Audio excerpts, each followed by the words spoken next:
Okay, we'll go ahead and open up to your questions. Sean, Matt Milano today in the locker room said he felt like the team lacked energy. Given what was at stake, how do you think something like that is allowed to happen? Yeah, I just think overall, when you get into a rhythm, they got into a rhythm pretty quickly offensively, and we had a hard time getting them out of that rhythm. And then when you're on the field, and then offensively when you're not on the field and extending drives, it can affect the energy a little bit. But I thought the guys came out with the proper amount of energy. But when they're in a rhythm offensively and you can't get off the field, that can tend to zap your energy a little bit. I thought the guys' effort was there. We didn't do enough to win. Sean, how would you evaluate the line of scrimmage overall today? Yeah, when you've heard me talk about this before. If you want to win games on a consistent basis, that's where the game starts. It's there, and it's at the quarterback position, and we didn't do enough. I would say overall at the line of scrimmage tonight. Give the Bengals credit, but you probably saw what I saw. Hey, Sean, these players embrace the expectations coming into the season, throughout the season, and with this kind of result, what was sort of your message to them? Keep their head up. This is a tough league, and it's a tough business that way, and you learn from things like this. I'm proud of them, even though this hurts. Proud of them in the way they handled themselves with class this year, and the ups and downs and the adversity that they faced. And I think they'll take that with them. But for right now, this stings, and I wish it was a different result. Coach, there seems to be like some unsure footing due to the conditions. Do players on defense in particular feel they had to play more conservative at times because of the unsure nature? Yeah, no excuses, Chris. They beat us, and give credit to them. They beat us, and they out-physicaled us. Coach, Cincinnati has some good balance out there in the passing game and the run game. Did you feel that they had a feel for what you guys do defensively? No. Well, listen. I mean, we had a feel for them. It wasn't a surprise in terms of after that first really drive and a half. I thought we adjusted, knew what they were doing, without getting into the details on it for you here. But we had a hard time stopping it at the same time. And the challenge with that offense is you commit to stopping the run, and then they've got three really good receivers that one-on-one are tough matchups for you. So I thought we came in with a good game plan, and we adjusted through it. And at the end of the day, it wasn't enough. Coach, are you any concerns that the Super Bowl window might be closing after the season? No. This is a good football team, and you learn from things like this. You keep knocking on the door. That's what you do. You stay steadfast in your focus and your approach. You work your tail off. Again, that's a good football team we just played, and they played better than we did tonight. They coached better than we did tonight, and we've got to learn from this and make the proper adjustments as we move forward. And for staying in the moment tonight, I don't want to get into the evaluations and all that type of stuff, but obviously disappointing the result. Sean, you know that Stephon is a very emotional guy. He was visibly frustrated on the sidelines, was very quick to leave tonight. Where do you think stand with him right now? Well, he's a member of the Buffalo Bills. I mean, he's a competitive guy, and that's what makes him good is what you saw. Is he's very competitive, like we all are. We work extremely hard at these jobs to be the best we can possibly be, and it hurts. And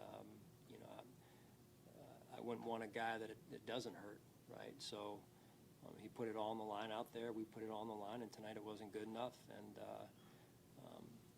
that's the part that stings. Sean, when we came downstairs, he was like halfway out the tunnel, and I saw someone kind of bring him back in, and then I was told he left a short time late. Did you talk to him at all? Was there some issue after the game? He was in there when I addressed the team, and that's what matters most. Hey, Sean, what do you sense this means with Josh Allen? Just kind of how he handles this, what he has to do to kind of rebound this, because I know he wanted to have a better day. Yeah, I mean, we all did. And Josh, I thought, did some good things, and like we all want some plays back as well. So, sometimes we're trying to do too much overall, but it's, we all have to grow from this. And, right now, just being in the moment, it stings, like I said. And Josh is a heck of a competitor, as you guys know. But I'll take him any day of the week, man, on our football team. And I love how competitive he is, and these are things you've got to learn from. We have to make the adjustments, the proper adjustments we need to make so we can move this organization and continue to move it forward, because that's the direction we're heading. Sean, all year, if you didn't win, you still found a way to make it tight. Every loss was Yeah. close. Today, that didn't seem to be the case. Does it matter at all? I mean, a loss in the last game, we know what it means, but does it matter that you went out this way where it wasn't typical of the way you guys played? Yeah, the short answer is no, it doesn't matter. A loss is a loss, and your season ends. The longer answer, and it'll be a discussion for another day, is what happened and what we have to do to get it changed. And that's part of the adjustments that I mentioned earlier, is we've got to be able to adjust from that as a coaching staff and beyond, right? So that's what we have to do if we want to continue to knock at this door and move beyond where we were this year. I know it's probably too soon to give a detailed response, but just your impressions of the growth of the relationship between Josh Allen and Ken Dorsey this year, first-time play caller with Josh. How did that relationship develop throughout the year, and do you think it was a productive growth process? Well, I mean, we had two new play callers, both Ken and Matt Smiley, our special teams coordinators. So I thought, anytime you go through your first year, you're gonna learn a lot. You're gonna learn from the highs, you're gonna learn from the lows, and it's what you do with that education as you move forward that really defines who you are as a coach and who we then become as an offense in this case, or a special teams unit with Coach Smiley. So both of those two guys are hard workers, and I know it's important to them, and I thought in a lot of ways they did a really good job, and I'm sure they'll look back and find some ways that they want to improve as well. So. You have a number of key players that could not be with you next year. How do you navigate those conversations in the locker room over the next few days, just knowing that some of those significant players might not be around in the future? Yeah, well, that's the hard part of this business. I love every person in that locker room for what they went through this year and how much time they put into it. I know how important it was to everyone, and it's been I know we came up short tonight, but a total team effort, and that doesn't happen. You don't get this far without that being the case. That being said, that's a conversation for another day, and we'll see where it goes. Sean, the season so unprecedented in so many ways, especially concentrated towards the end of the season. So I don't know if you have a guess, to answer this question, but how do you sense the decompression is going to be for this team, given all the expectations and the hopes, and then all of the emotions that have happened here in the last 4 or 5 weeks? Well, I mean, like I said before, you work your tail off all season long. You work in the off season every day as hard as you can to be the best that you can. And there's only one team, and we wanted it to be our team, and that's what hurts the most. And when you don't perform up to your expectations internally, that hurts. And but as a competitor, you're only really left with one choice, and that is to pull yourself together in due time and find a way to get it done. And that's what we're steadfast. And that'll be the vision as we move forward here. So the goal hasn't changed and won't change for this organization, and we got to continue to do everything we can to get there, and that's the goal. Might it be easier with the context of all the things that happened to find a little more satisfaction quicker in this offseason than in quote-unquote normal seasons of the things that you're proud of and all the things that you did accomplish? I'm most proud of the fact that the guys, the players, as young men, will take the lessons that they learned from this season and the adversity that they faced. I think they'll take that with them through their lives as men, and I think that's what